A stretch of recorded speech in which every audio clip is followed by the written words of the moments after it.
I'm Rob Atkinson. I'm president of the Information Technology and Innovation Foundation, ITIF. We're a technology policy think tank that's headquartered in Washington, D.C. I probably come about once a year for business. I get invited to speak, and so about once a year usually, yeah. I let my dog out, and I go and I get the Washington Post. I read the paper. I like science fiction action movies, so I watched almost all of the Avengers movies with my daughter, and enjoyed those. Okay. Captain America, and I think Captain America, yeah. Although I have to say I like the Robert Downey character, Iron Man. Science, technology, yeah. Well, I lived in California for a while when I was younger, and so I really like California rock. So I like Jackson Browne, I like the Eagles. I love Neil Young, so that kind of music. Okay. I am a beer connoisseur, and I have to say the United States now, this is a radical statement, but I believe we have the best beer in the world now. Because we have hundreds and hundreds of craft brewed small breweries. So I really like IPA, and there's just my family gets me beer for my birthday. Yeah, special beers. They're usually a little more expensive than I would buy otherwise, and just, yeah. Favorite food? I really like fish, different kinds of fish. I try to eat healthy, and so I don't eat very much meat, so salmon or trout, I like fish. I read a book by Edmund Morris called The Tycoons. I really like history, and I like political and business and economic history, and so this was a history of the famous American tycoons like Mellon and Rockefeller and Carnegie, and it was a much more sympathetic view than normally historians take. So yeah, I like those kind of books. Well, my favorite book is actually a fictional series. The author is now passed away, but John D. MacDonald is his name, and he has a fictional series of essentially a detective. He lived where I went to college, and so I got involved reading him then. So that's some of my favorite novels, but I really like history books. I just read a very good book called The Admirals, and it was about the four most important admirals in World War II fighting on the American side. Nimitz and Halsey, and it was a very interesting book.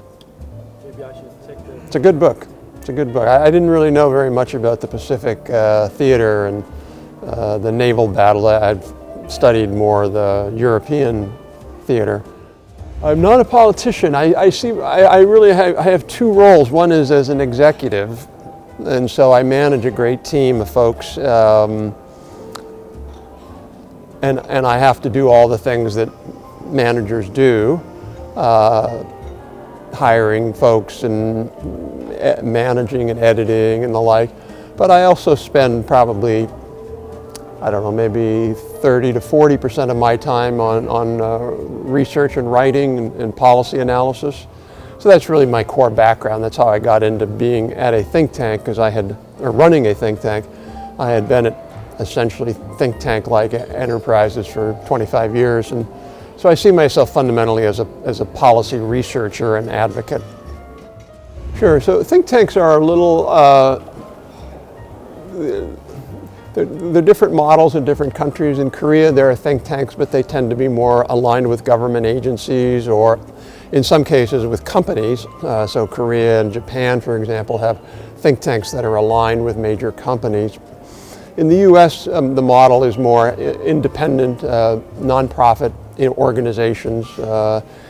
And the role of think tanks is really to do two main things. One is to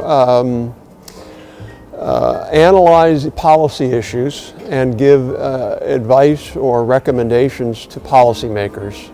And sometimes that involves being critical, saying we don't think what the government is proposing or a particular legislator is proposing is the right way to go.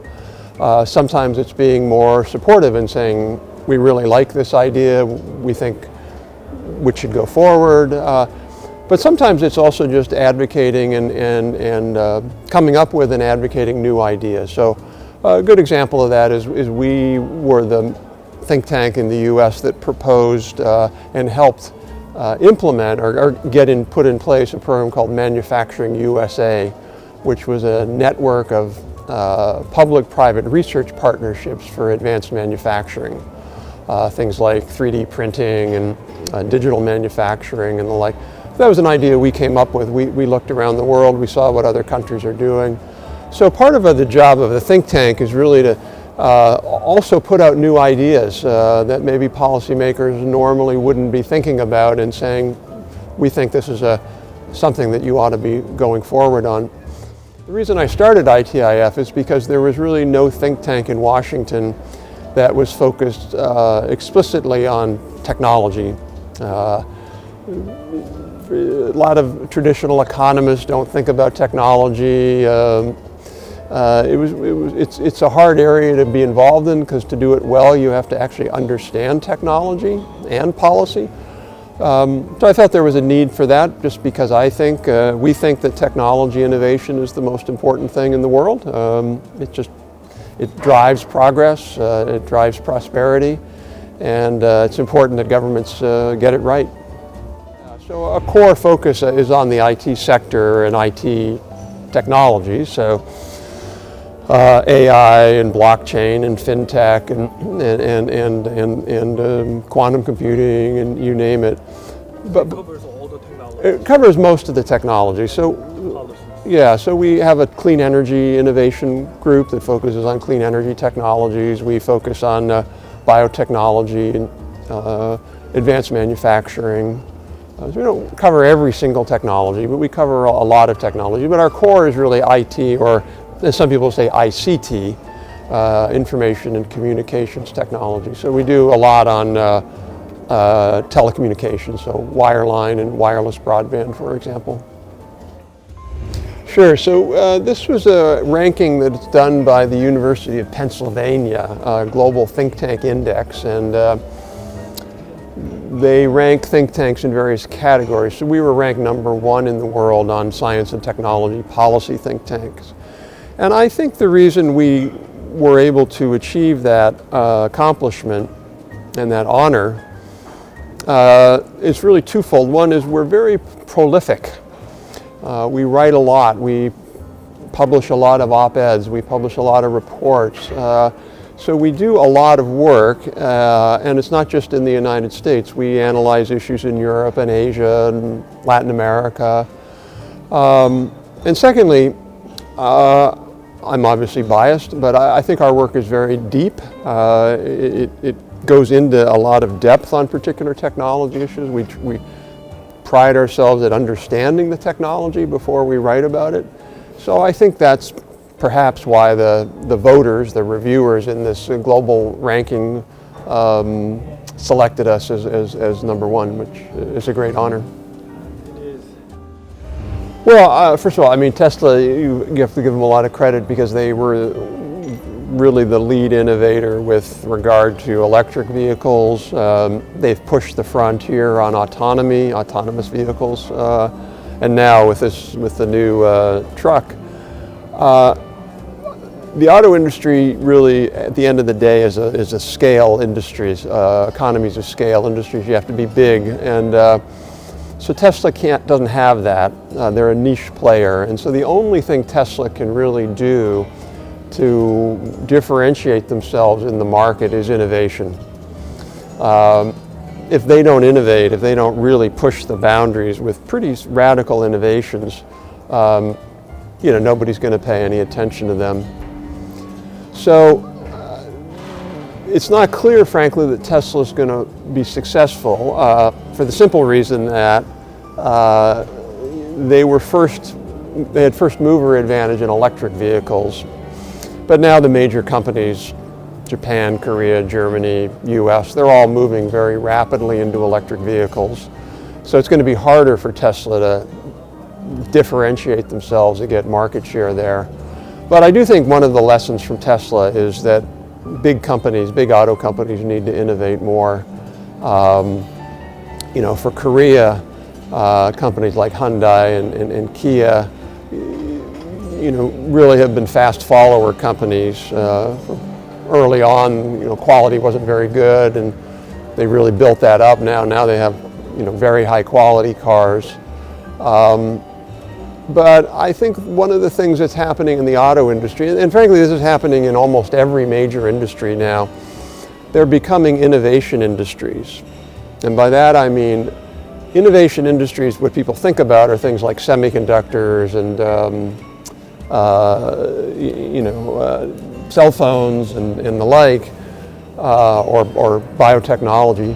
An innovation industry is an industry where if you don't constantly innovate, particularly with new products, you're going to get left behind very quickly.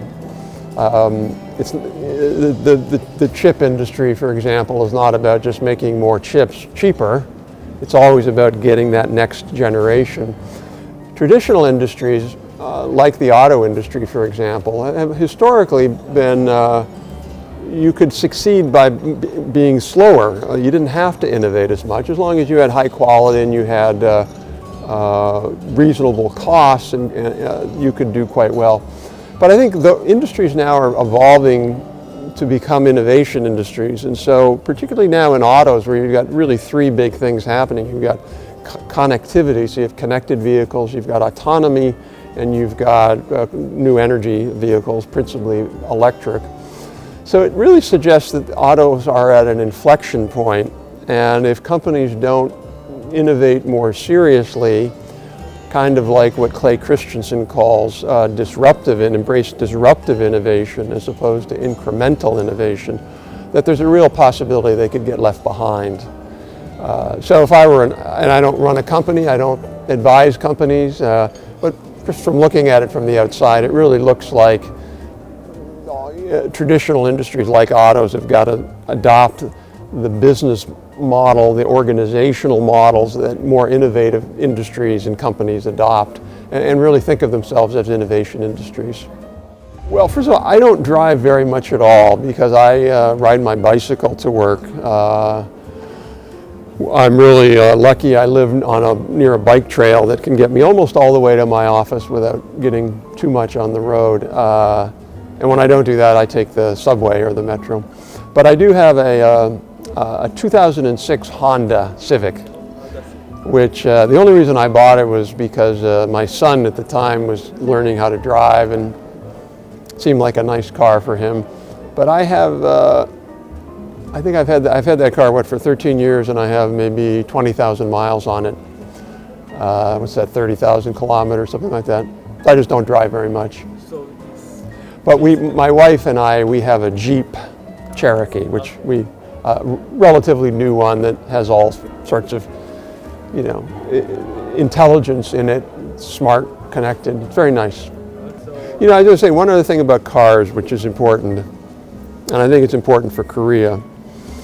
Cars now are basically mobile software devices. You know, there's so much software now in a car.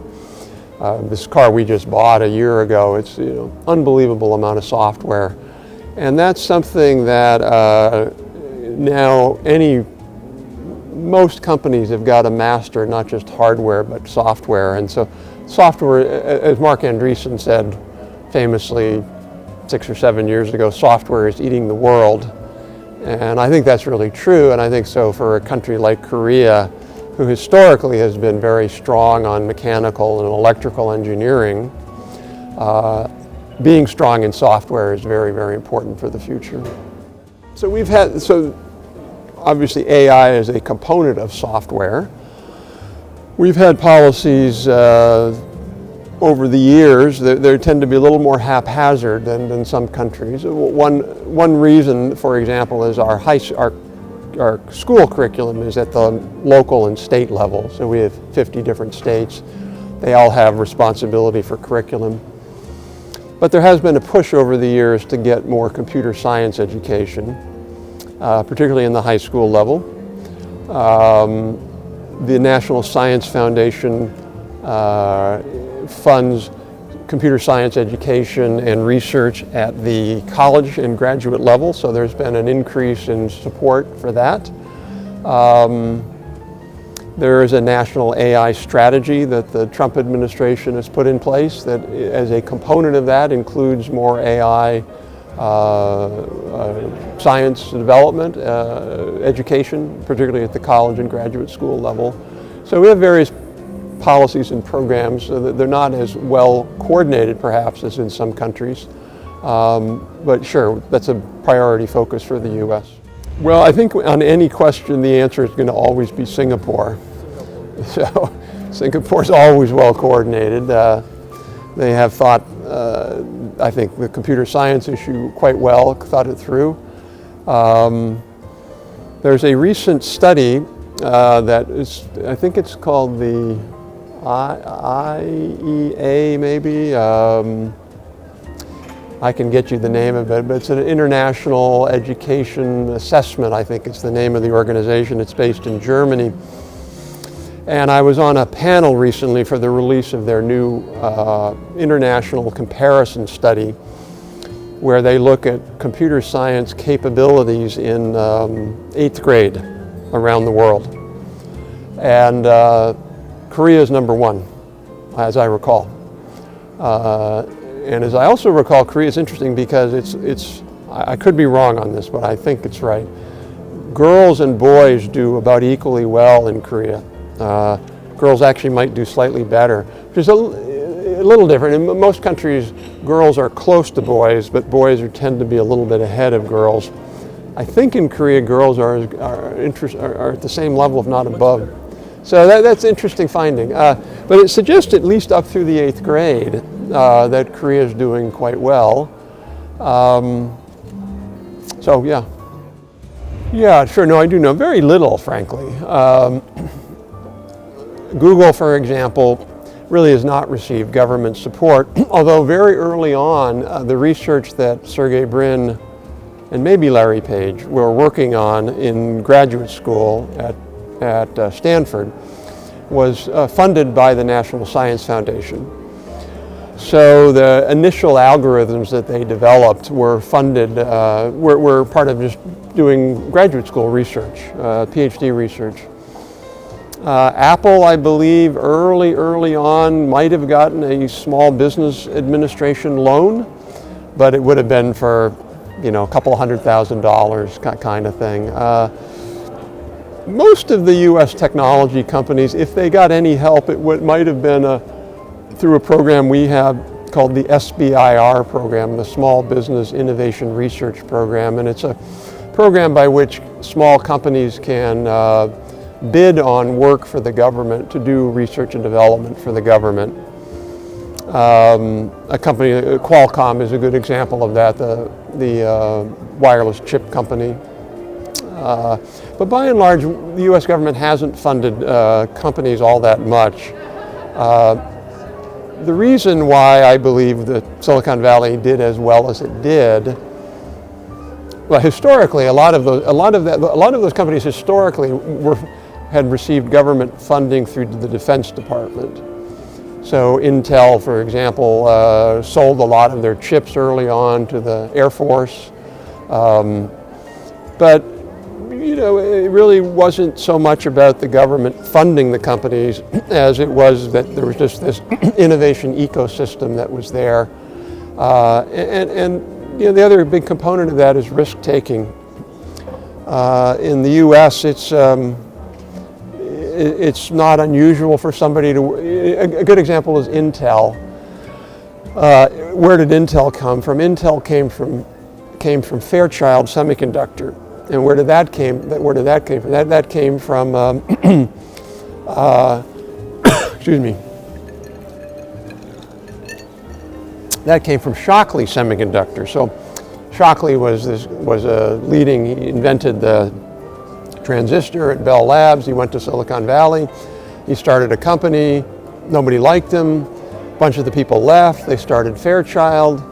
And then a bunch of the Fairchild executives, I think they were called the Traitorous 8, I think. May have been the Traitorous 7. They just left, decided to start their own company called Intel. So there's a lot of that. You see a lot less of that in Korea. And I think there's real strengths for that in the U.S. People, entrepreneurs, people they quit companies and they go start another one. The other advantage I think that we have, for example, if you look at a company like Qualcomm, that was started by Irwin Jacobs, who was a professor of wireless engineering at University of California, San Diego, and he just, in his research lab, he came up with this. He thought, oh, it's a pretty good idea. I think maybe there's a company there. So he started building it. He sold some things, got some money from the Defense Department who was interested in this, and then just built a company. So the U.S. Sort of entrepreneurial ecosystem, I think, has been a big enabler and driver of that. I think, in our view, productivity is the most important thing an economy should strive for, because, and Korea is the poster child for this. A few years ago, when I was visiting, my host took me somewhere down to a river, and they had these pictures of what Korea looked like in 1950. Korea is one of the poorest countries in the world, as you and your listeners or viewers all know. It was incredible. It was at the level of Afghanistan. Now Korea is as rich as the U.S. was in the mid or late 70s. And how did that happen? That happened because of productivity. Now the problem or the challenge for Korea is your productivity growth rate has started to stagnate. Not stagnate, it's slowed down. It's not as fast as it used to be. And that's a big challenge for Korea, because Korea also is a rapidly aging economy. Big share of your population in 20 years are going to be elderly, not working. So you have to raise productivity, in order to be able to have the younger people today have a reasonable chance of having a better standard of living than they have than their parents have today. How do you get there? It turns out that actually bigger firms are better for productivity. As my colleague Mike Lind and I wrote in a book for MIT Press called Big is Beautiful, debunking the myth of small business, small firms on average, again, not every small firm, but on average are much lower in productivity than big firms. That gap is highest in Korea. Of all the OECD countries, that gap is highest in Korea. Korea has more small businesses than any OECD country, a higher share, has a higher share of workers in small businesses, and the gap between them and big companies is the biggest. So what's going on there? What's going on there is the average firm size in Korea for these small firms is very low, very small. The U.S. has much bigger firms, even though Korea has the Chaebols and the Samsungs and the Hyundais of the world. Overall, Korea has lots and lots of small firms. And it's not to say that an economy should have only big firms. A healthy economy has a mix of firms. But in my view, Korea's firms it's skewed too far to this side, and it's just hard for small firms to have high productivity. They don't have the scale economies that you'd get with bigger firms. And also with information technology, IT is really a driver of productivity, and it's just hard for a small firm with 4 people or 6 people to really use IT effectively. In my view, Korea has a set of policies that perhaps keep more small firms in business than otherwise should be the case. And tough choice. It's a choice for Korea, really, because if you want to move into having more firms that are mid-size and bigger, the small firms are going to get mad. They're going to, hey, you need to protect us. And perhaps the workers there will get mad. So I understand that this is difficult political question. But I think ultimately for Korea to keep moving forward both on a competitiveness side of things and the productivity side of things, it's really going to have to figure out a way to increase the average firm size in Korea and have middle-sized firms take some of that market share away from small firms. And that doesn't mean having the chaebols get super big, you know. One of the differences again in the US and Korea tends to be more bimodal. A bunch of big firms, whole lot of small firms. In the US you have a big, massive group of firms in the middle, 300 to 10,000, 300 to 1,000 workers, let's say. There's just hundreds and thousands of firms like that. And Korea doesn't have as many of those kinds of firms. So I think it's an interesting question and challenge that Korea, Japan, China, they all, in our view, have not really dealt with and grappled with as much as they might. Well, I can't say for Korea, I could say for the US. My son is in that position as we speak. He just graduated with a computer science degree with a specialty in machine learning, and he's looking for a job. He wants a job in a company with about 20 to 70 workers. He doesn't want to go in a really, really small company because he doesn't think there'll be enough sort of specialization for him. But he also doesn't want to work for a big, big company, at least right now. Partly because he wants the freedom, the excitement, the challenges, and he's worried that a big company, at least early in his career, wouldn't provide him that. I would love my son to go and work for a company with 30 workers, as long as he can get in before the initial public offering. After public offering? As long as he gets stock options. No, I mean, I'm actually quite serious. I think in the U.S., I was asked this question in Japan recently, and the person said, "Aren't you worried about what if the company were to fail? Wouldn't my son be off the train?" And the answer is no.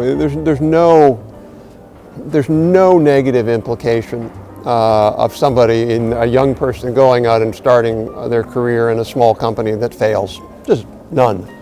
If anything, it may be seen as a good thing that the person has, is a go-getter, has entrepreneurial spirit and drive, and willing to take risks, which big companies want that as well. So I think some of it has to do with just people's personalities. Some people are more comfortable in a larger organization. But again, it goes back to the U.S. I think one advantage the U.S. has is we have a vibrant ecosystem of various kinds of companies, various kinds of individuals. Some people want to work for big companies. Some people would never want to do that, and they want to go out and start their own company or work for a small company.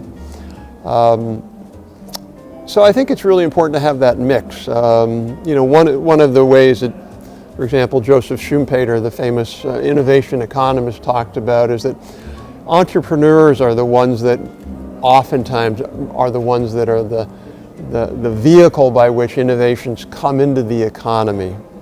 And sometimes big firms are entrepreneurial. I don't want to say they aren't, but oftentimes it's somebody like Elon Musk or somebody like Irwin Jacobs at Qualcomm and just sees something different and says, yeah, I want to do that. So anyway, so I'm hoping my son gets in one of those with a big IPO that he does well.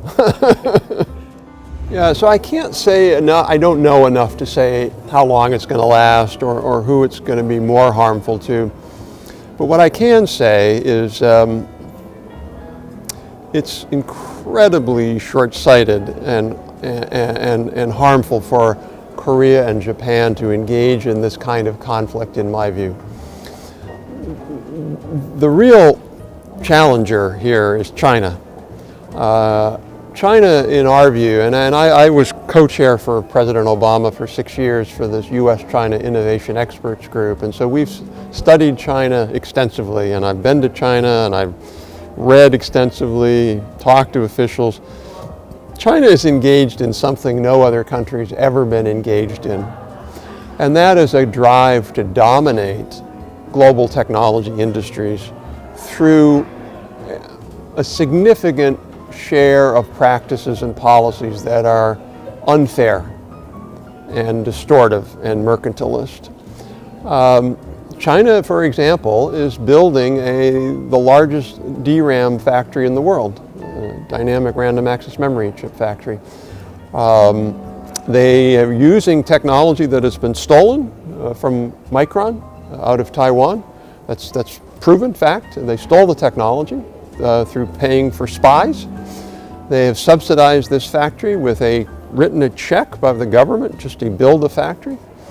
But it's very different for countries to support R&D, which Korea does, the US does, Japan does, Germany does.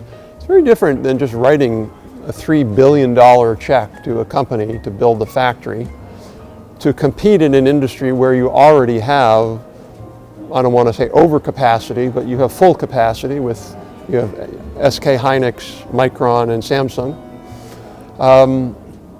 There's no market demand and no market reason in the world for a company to do what China is doing other than government mercantilist practices. So that's just going to continue. China isn't backing down. They're working on every single technology that you can imagine. And unless Korea and Japan and the United States and democratic countries who are mostly market-oriented work together, I think we're all going to be in serious trouble 10, 15 years from now. So that's why it is so troubling to see what Korea and China are doing.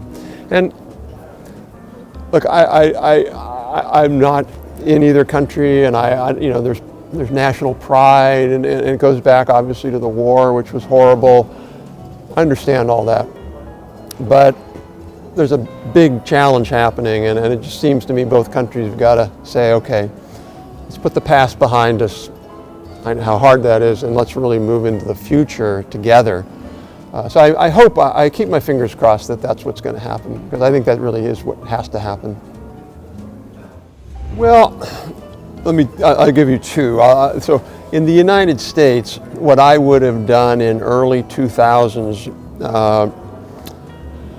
under the Bush administration, we had an opportunity to reform our Social Security system so that it would, workers would have to work a little bit longer, they'd have to pay a little bit more. And instead, what we did is we didn't do that, but we cut taxes, including on wealthy people. That has meant that the US budget deficit is enormous. I mean, it's just enormous. And it's going to get worse. And to me, that was the single biggest mistake in domestic policy that we've made. And the reason it's a mistake is that right now, what we need to do more than anything else is increase public investment in things like STEM education and research and development, public-private partnerships for advanced technology. And we just don't have the money to do it anymore. Another thing we need to do is we need to counter the Chinese with their One Belt, One Road initiative.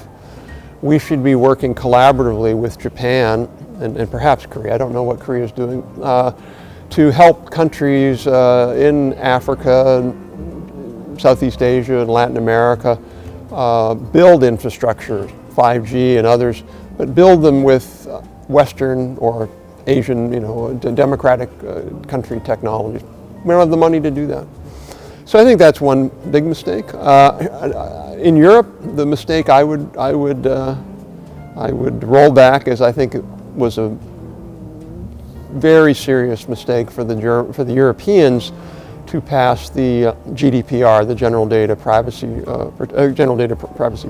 Protection Regulation.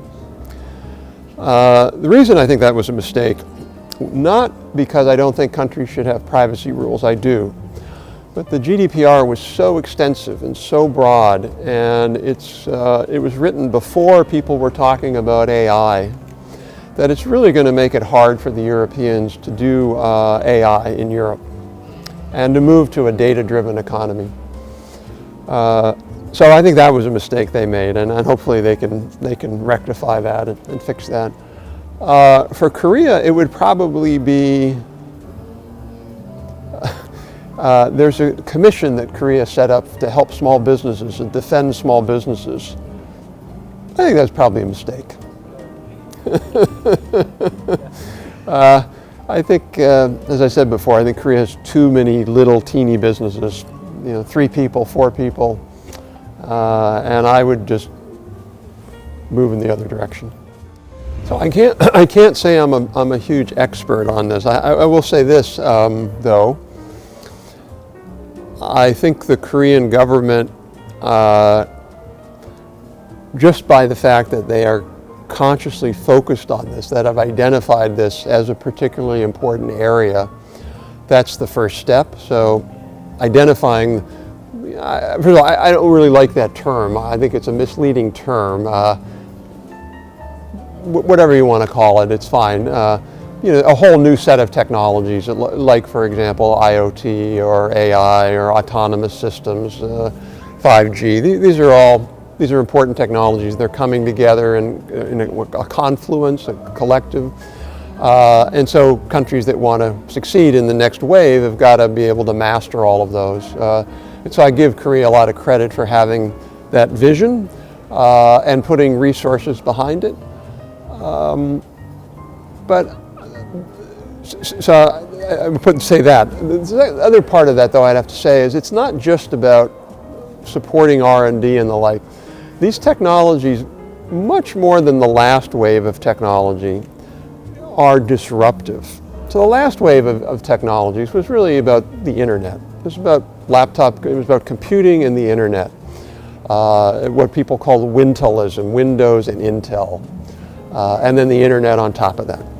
It was somewhat disruptive, but it wasn't massively disruptive. I think this next wave is much more disruptive.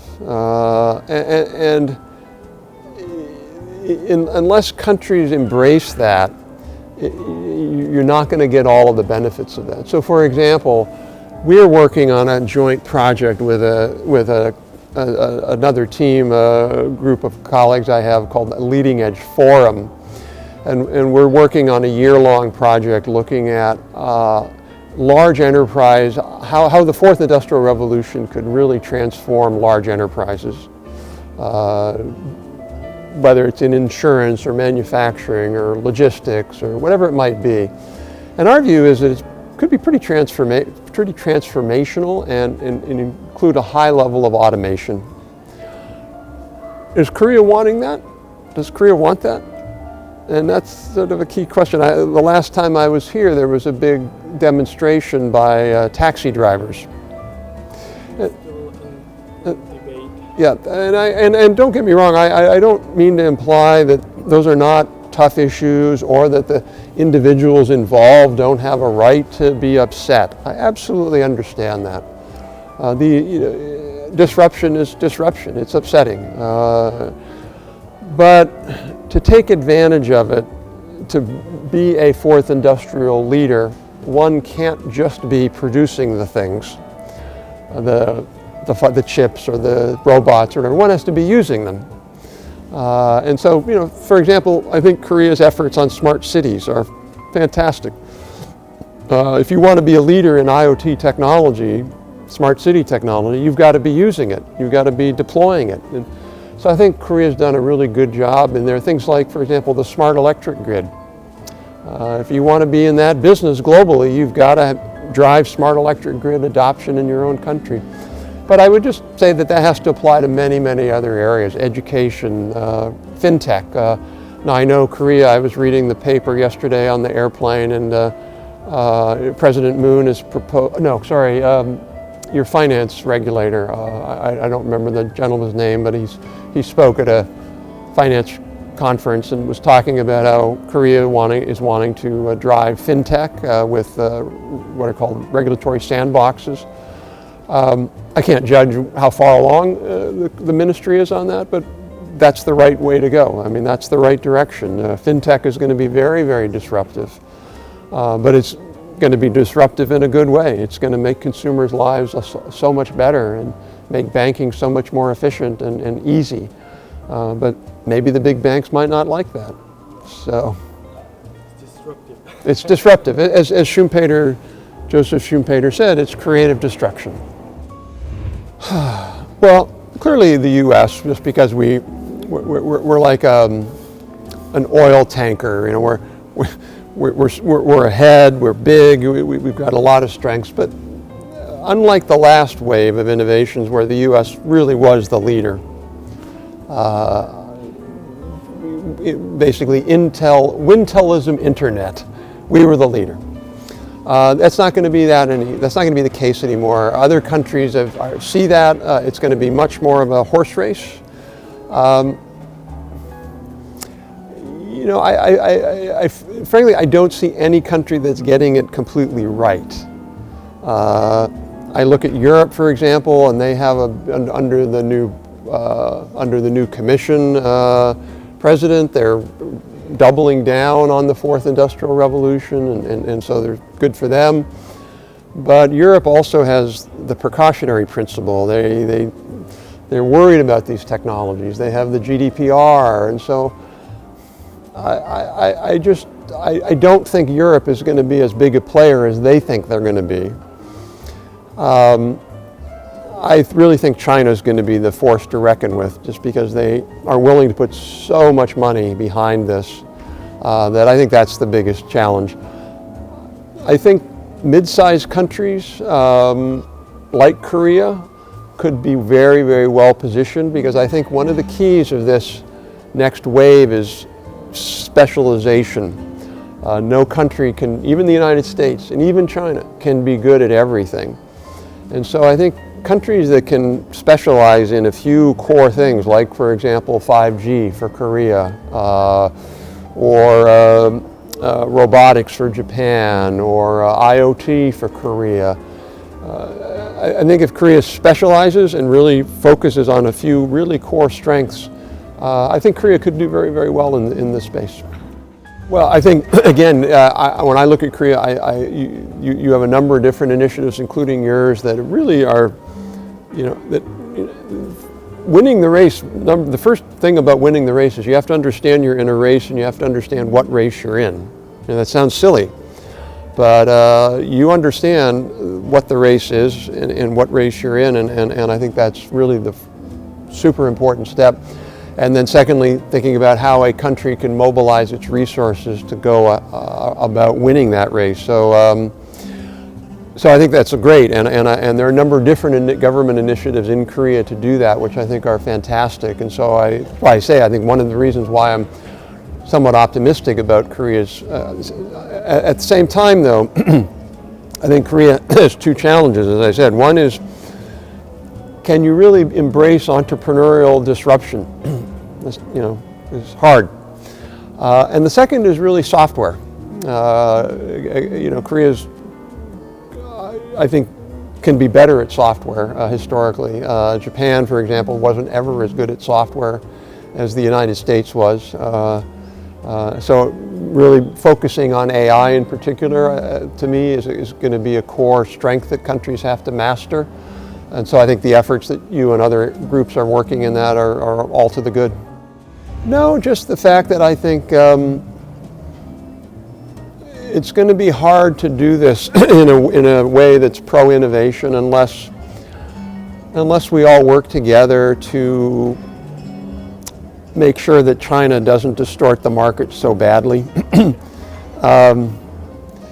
We have a new report coming out that a foundation in New York recently gave us a grant to look at a study of what's been the effect of Chinese technology policies on global innovation, not just their innovation. And so we have an initial report coming out after the first of the year, just looking at all the scholarly literature. And then we have another reports that are looking at particular sectors, like we're going to be looking at DRAMs, we'll be looking at aerospace, we'll be looking at solar panels, etc. And the conclusion is, for every country except Korea, the scholarly evidence shows that Chinese policies have hurt innovation in those countries. So, and the reason they've hurt innovation in those countries is because the competition, the unfair competition, partly from government subsidies, partly from stealing IP, have been so intense that they have made it harder for innovators to reinvest in R&D. The one country that the studies show have not been hurt has been Korea, which is good for you, obviously. I just don't know that that's going to be the case in 10 years from now. I wrote a report recently for ITIF looking at where China stands relative to the US in innovation capabilities in 2006 or 7 to the present.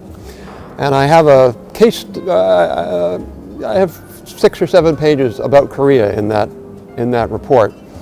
And one of the things about Korea that's interesting is you had industrial policies, but by and large, you bought our technology. You licensed American technology. You paid money for it. Now you can argue the US companies were stupid and they might have made a bad deal, they made a good deal, who knows, I don't know. But you licensed the technology. That's very, very different than what China's doing. But also early on, though, Westinghouse, for example, some of the chip technology, you cut a licensing deal with Westinghouse back in the 70s because you had vision. You saw where things were going, and Westinghouse sort of didn't want to be in that business anymore. So that's the way you compete. But China doesn't do that, and they appear to be doubling down on Made in China 2025, even though they don't talk about it anymore. They're still going all in on that strategy.